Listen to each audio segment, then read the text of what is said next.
Hey everyone, good morning. It was a nice Saturday morning. Kai. The rain has stopped. The storm has passed. Look at all the colors. The sun's here at last. I suppose that you'd be leaving, but I want you. No.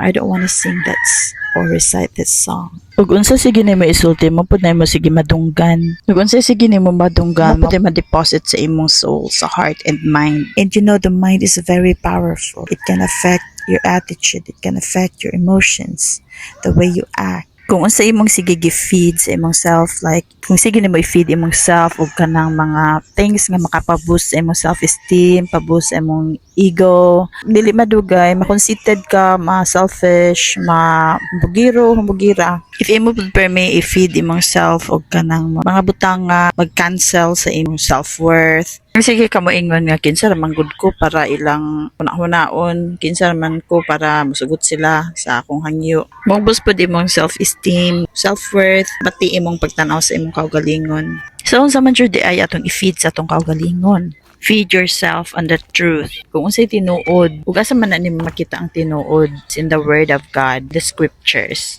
So if you're facing a difficult situation right now in your life, you don't have to lie to yourself. You just have to speak the word of God.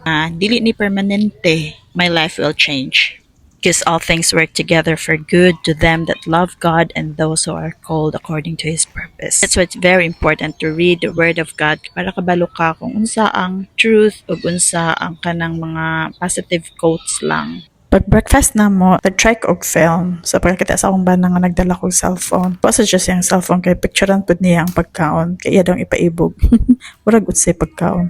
So after na mo pangaon, amo ni niya itabo. Ihima na kami ng Christmas decor. Punto na kami tapos og pagka after paniud to ga siesta. Riri sige samok mag-boost ng cellphone niya. Ako dakan siya gitagaanan makeup kit. So mga alas 3 imidya yung gawas kami ni Riri palit pansit kanton kay amay-amay isnakon. May ning kaganahan ni Riri mag-iban-iban katagaan siya nilulaglendan pagkaon. Let me see. I-show ba? I-show sa mama. Look. Lang ba i-show nga sa camera? Show sa cellphone.